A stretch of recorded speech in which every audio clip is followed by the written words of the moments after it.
नमस्कार, मी रेणुका. बुलेटिनमध्ये तुम्हा सगळ्यांचं स्वागत. या सगळ्या बातम्या आपण बघणार आहोत, पण बुलेटिनच्या सुरुवातीला आपल्या सगळ्यांसाठीच महत्त्वाची बातमी आणि ती म्हणजे वीज बिलासंदर्भातली. अव्वाच्या सव्वा बिलं आल्यामुळे सगळेच जण त्रासलेले आहेत आणि त्या कोरोना महायुद्ध के इस संकट के समय में महाराष्ट्र की सरकार, महाविकास आघाड़ी की सरकार, जिसका नेतृत्व सम्मान्य मुख्यमंत्री उद्धव जी बाळासाहेब ठाकरे कर रहे हैं, उनके सूचना के अनुसार कल और आज दोनों दिन हमारे मंत्रिमंडल के सम्मान्य सदस्य श्री नामदार श्री अनिल परब जी, मैं उप मुख्यमंत्री अजीत दादा पवार जी, हम लोग सब साथ बैठकर आज इस अंतिम फैसले पे आए हैं कि हमारे प्रदेश के अंदर जो 73 लाख जो ग्राहक है, वीज ग्राहक है, उनको कहीं तो भी हमने आर्थिक मदद करने के दृष्टिकोण से दिलासा देना चाहिए और उस दृष्टिकोण से विचार करके हम एक प्रस्ताव MERC के तरफ ले जा रहे, क्योंकि इसके लिए MERC की परमिशन बहुत अत्यावश्यक होती है और मुझे उम्मीद है कि MERC यह प्रस्ताव निश्चित रूप से मान्य करेंगी। इसलिए हमने फैसला कर लिया है कि महावितरण की तरफ से और सभी कंपनियों की तरफ से सरकार द्वारा हम प्रतिनिधि करके MERC के पास जाकर उनसे यह जो हमारे कस्टमर्स है 73 लाख कस्टमर्स, उनके लिए कुछ आर्थिक सूट के लिए विनंती करेंगे। एकच मिनिटात फक्त तुमच्याकडे 2-3 प्रश्न आहेत. सर, आजच्या बैठकीमध्ये जसं आपण सतत सांगतो, एकतर वीज बिलांमध्ये सवलत कशी मिळणार आहे, काय विचार सरकारने केला आहे? नाही, आपल्याला माहिती आहे की वाढीव बिलाच्या संदर्भामध्ये आम्ही सतत यावरती चर्चा करतोय.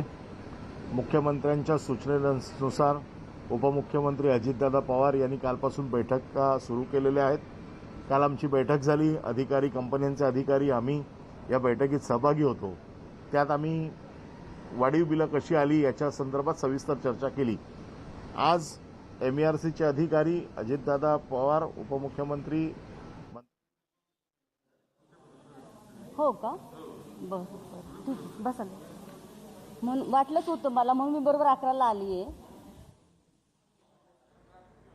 आपण बघतोय एकीकडे वीज बिलासंदर्भातली महत्त्वाची बैठक झाली आणि आता पुढची बातमी आपण बघतोय की 10वीच्या विद्यार्थी आणि पालकांसाठी महत्त्वाची, कारण आज 10वीचा निकाल लागतोय. पुण्यात सुरू असलेली ही पत्रकार परिषद आपण बघतोय.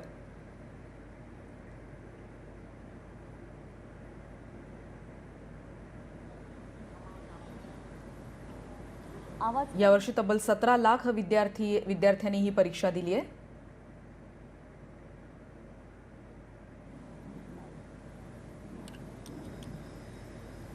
नमस्कार. महाराष्ट्र राज्य माध्यमिक उच्च माध्यमिक शिक्षण मंडळाने आयोजित केलेल्या मार्च 2020च्या माध्यमिक शालांत प्रमाणपत्र परीक्षेचा निकाल जाहीर करताना मला विशेष आनंद होत आहे.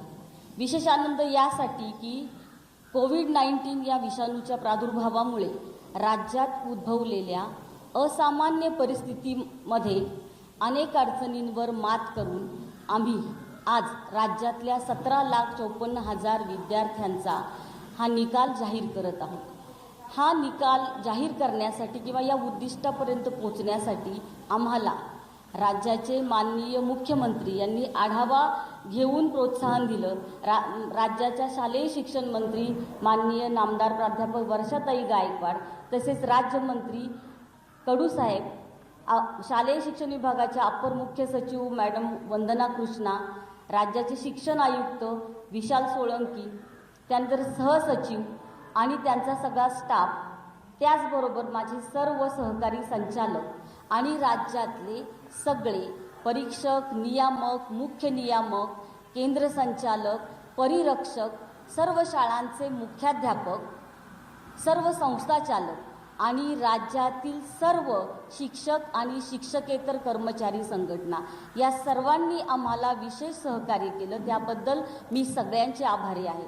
आणि त्याचबरोबर विशेष कौतुक ज्यांचं करावं ते म्हणजे माझ्या सर्व विभागीय मंडळ आणि राज्य मंडळाचे हे माझे सर्व सहकारी, सर्व अधिकारी आणि सर्व कर्मचारी, या सगळ्यांनी अहोरात्र मेहनत घेऊन लॉकडाऊनच्या काळात एकही सुटी न घेता अव्याहत प्रयत्न केले, म्हणून हा निकाल उशीर झाला तरी वेळेत जाहीर करणं मला शक्य झालं आहे।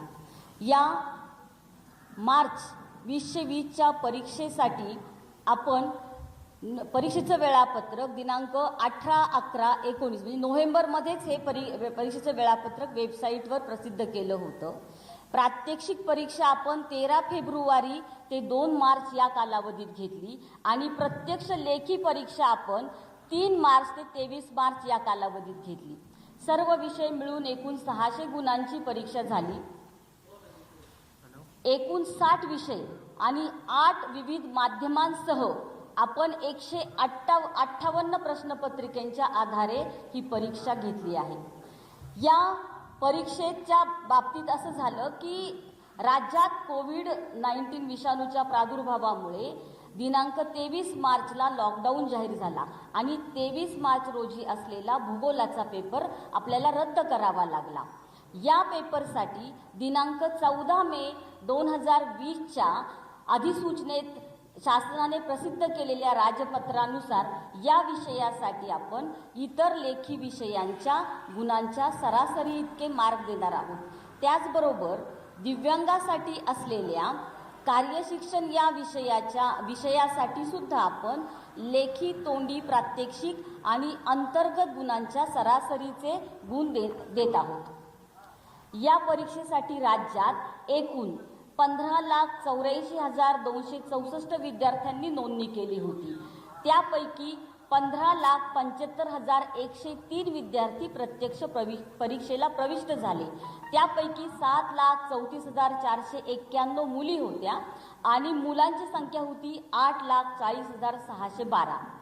एकूण उत्तीर्ण झालेल्या विद्यार्थ्यांची संख्या आहे 15,01,105 आणि राज्याचा एकूण निकाल आहे 95.30%।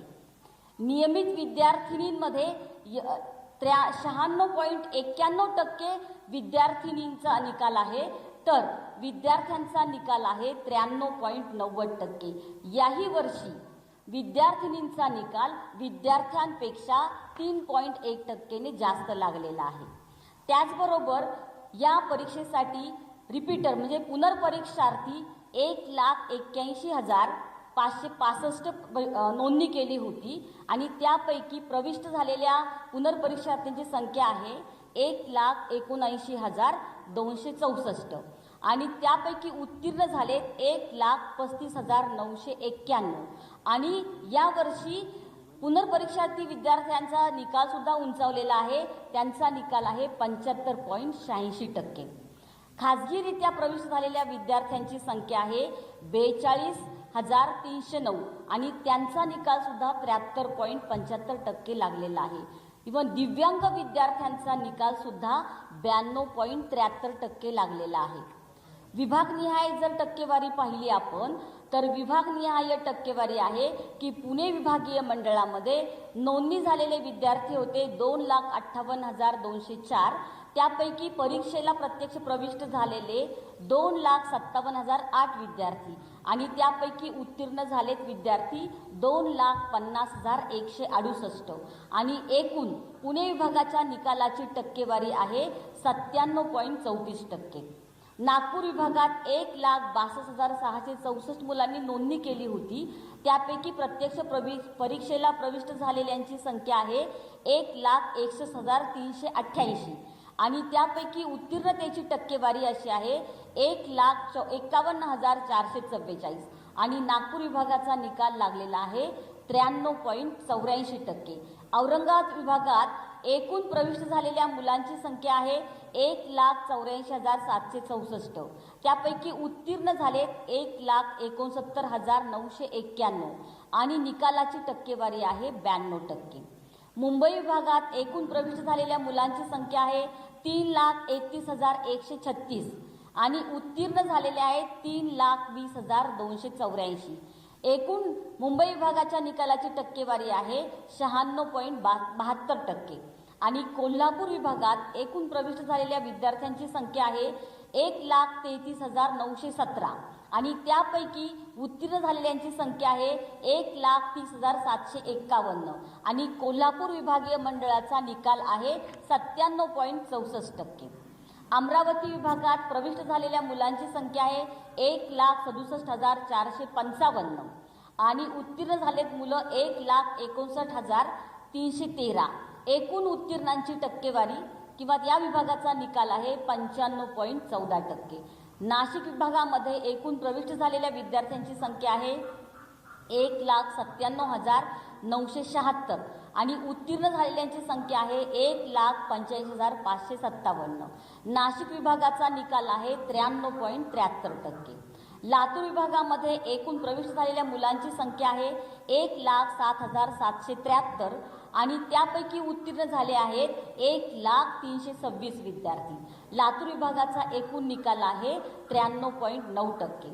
आणि कोकण विभागात एकूण प्रविष्ट झालेल्या विद्यार्थ्यांची संख्या आहे 33,686 आणि उत्तीर्ण विद्यार्थ्यांची टक्केवारी आहे 33,271 आणि कोकण विभागाचा निकाल आहे 98.77%. एकूण राज्याचा निकाल आहे आपला नियमित विद्यार्थ्यांचा 95.30%. या निकालाची सर्वात महत्त्वाची वैशिष्ट्य तुम्हाला अशी सांगता येतील की सर्वात जास्त निकाल लागलेला आहे कोकण विभागाचा 98.77% आणि सर्वात कमी निकाल तर तोही 90%च्या वरतीच आहे, तो निकाल आहे औरंगाबाद विभागाचा 92%.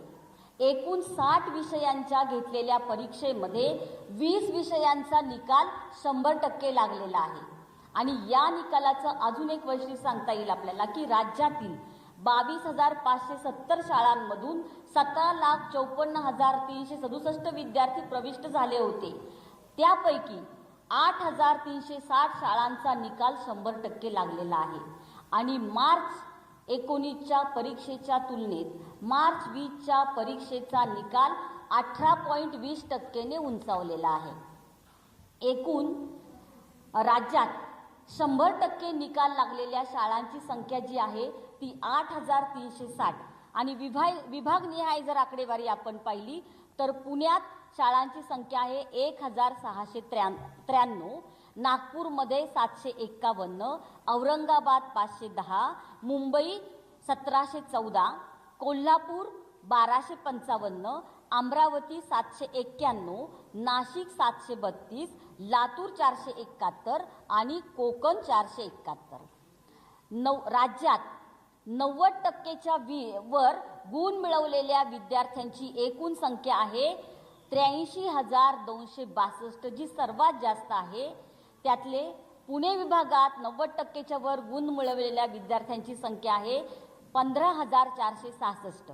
नागपूर विभागात 90%च्या वर गुण मिळवलेल्या विद्यार्थ्यांची संख्या आहे 4,723, औरंगाबाद 4,282, मुंबई 14,756, कोल्हापूर 12,651, अमरावती 8,717, नाशिक 8,192, लातूर 8,004 आणि कोकण 2,471.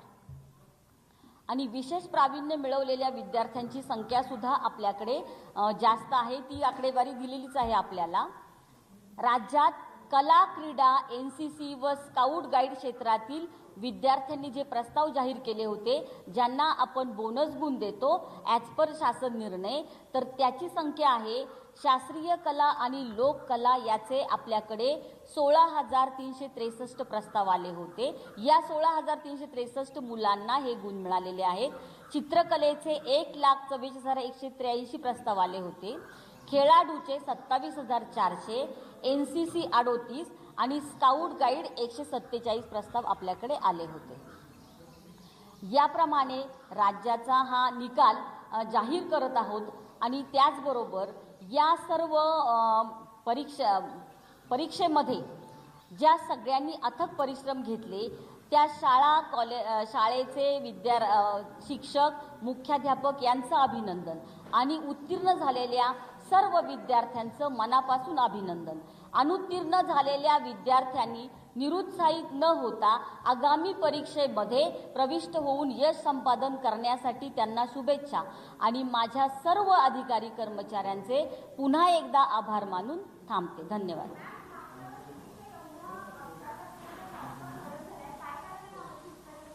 याचं प्रथमदर्शनी कारण असं दिसतंय की तोंडी परीक्षा, अंतर्गत मूल्यमापन आणि कृतीपत्रिका.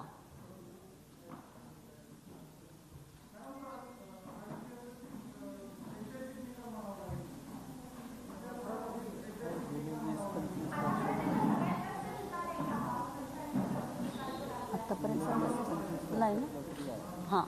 हां, या मागील काही वर्षांपूर्वी म्हणजे मागील काही वर्षांचा पाहिला तर या वर्षीचा निकाल जास्त आहे. 10-15 एक मिनिट राजपूत आहे का? हां, काढून सांगते मी तुम्हाला सगळा.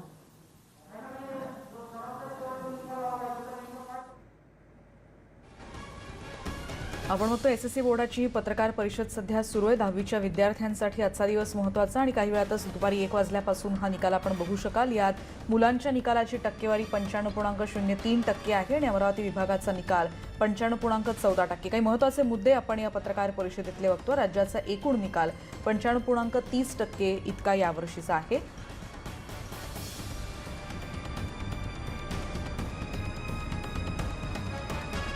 आणि विद्यार्थिनींचा निकाल याही वर्षी सर्वाधिक आहे. आपण बघतोय की 10वीचा निकाल आणि त्या संदर्भातली पत्रकार परिषद आता पुण्यात पार पडली. पुढची बातमी आपण बघणार आहोत. सुशांत सिंग राजपूत आत्महत्या प्रकरणात आता रिया चक्रवर्तीवर गुन्हा दाखल झालेला आहे आणि पाटणा पोलीस आता रियाच्या घरी दाखल होतील असं देखील कळतंय. सांताक्रूज पश्चिम भागात तिचं घर आहे आणि तिथे देखील